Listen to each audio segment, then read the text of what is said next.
நம்ம தங்கச்சி வந்து ஸ்கூல் ரீஓப்பன் ஆக போகுது. அதுக்கு என்னென்ன வாங்கியிருக்கோம்னா ஃபஸ்ட்டு ஷார்ப்னர், அப்புறம் லப்பரு ஒரு 4 கொடுத்துருக்காங்க பாருங்க.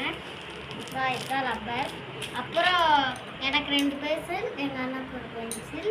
அப்புறம் வாட்டர் பாட்டில் பாருங்கள், உங்களுக்காக தான் நாங்கள் ஓப்பன் பண்ணாமல் ஒரு வாட்டர் பாட்டில். அதெல்லாம் சூப்பராக இருக்குது. அப்புறம் வந்து எங்கள் அண்ணாவோட வாட்டர் பாட்டில் பாருங்க, இது சூப்பராக இருக்குது. கைஸ் இப்போ வந்து நீங்கள் எத்தனாவது கேட்பீங்க?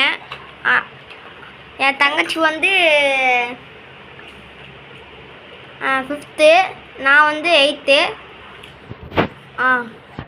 இன்னும் நிறைய வந்து திங்ஸ் வாங்கணும் கைஸ். டிப் ரூல், பென்சில் பாக்ஸ் எல்லாமே வாங்கணும். இது வந்து சும்மா வாங்கிக்கிறோம். இன்னும் லப்பர், எரேசர், நோட்டு இதெல்லாம் வாங்கணும். நீங்கள் ஸ்கூல் போகிறதுனா சந்தோஷமாக இருக்கீங்களா இல்லை கொஞ்சம் வருத்தமாக இருக்கிறீங்களா அப்படின்னு கமெண்ட் பண்ணுங்கள்.